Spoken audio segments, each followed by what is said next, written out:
Selamat siang Bapak dan Ibu sekalian yang saya muliakan. Habing ni halak Batak do habing ni halak Jawa. Setidaknya ada dua perbedaan mendasar antara orang Batak dengan orang Jawa. Yang pertama adalah soal sungainya.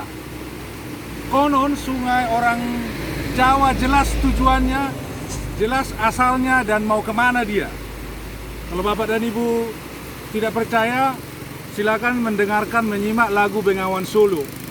Bengawan Solo jelas asalnya dari Solo, mengalir terus sampai jauh, sampai ke laut. Tapi sungai orang Batak katanya banyak yang tidak jelas asalnya dan tak jelas tujuannya. Coba Bapak Ibu dengarkan lagu Aek Sarula. Kebetulan saya sekarang di Sarula. Inilah Aek Sarula. Hingga sekarang orang Batak masih mempertanyakan Aek Sarula itu kemana perginya. Dia bahkan diminta bercerita sepanjang jalan dia melalui lembah dan gunung. Orang Batak masih mempertanyakan mau kemana Aek Sarula.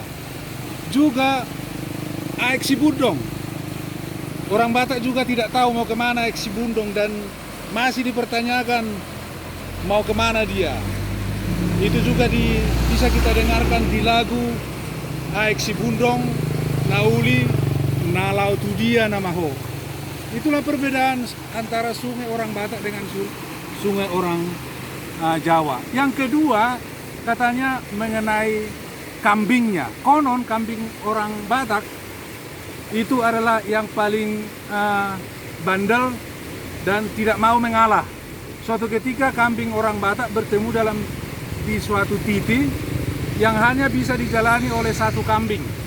Dan mereka bertemu berpapasan, tidak ada yang mau mengalah.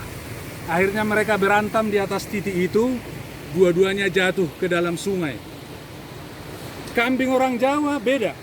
Suatu ketika kambing orang Jawa bertemu di dalam suatu jalan yang terjal dan memang hanya bisa dilalui oleh satu kambing. Satu turun dan satu naik. Kambing orang Jawa katanya yang naik itu memberikan punggungnya untuk diinjak oleh kambing yang mau turun sehingga mereka bisa lewat, kambing yang mau turun bisa lewat dan kambing yang mau naik bisa selamat naik. Mereka mau mengalah untuk menang. Barangkali jangan-jangan ada juga itu kaitannya dengan perilaku. Konon perilaku orang Batak itu tidak mau mengalah. Tidak mau mengalah untuk menang. Jogal rukung katanya. Saya pikir di zaman sekarang kita harus mengubah perilaku-perilaku yang tidak baik.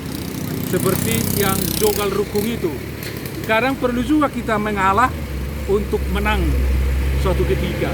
Kita perlu juga memberi kesempatan kepada orang lain untuk membuka kesempatan bagi kita sendiri. Kita tidak mau ego sendiri, kita harus mau bekerja sama. Kadang-kadang kita harus mengalah untuk dapat menang. Itulah perilaku yang perlu kita ubah ke depan agar kita bisa, terutama orang Batak, bisa menjalani tahun-tahun yang penuh tantangan ini untuk bisa maju ke depan. Akhirnya nanti kita bisa tahu Aek Sarula ini kemana perginya. Jangan kita selalu mempertanyakan Aek Sarula kemana perginya, padahal dia tahu sebenarnya dia pasti berasal dari mana dan mau kemana tujuannya. Kemungkinan besar Aek Sarula ini akan mengalir jauh sampai ke Samudra Hindia. Seperti lagu Aek Sarula yang akan saya pendengarkan kepada ibu dan bapak sekaliannya. Hanya sebentar aja, sepenggal aja.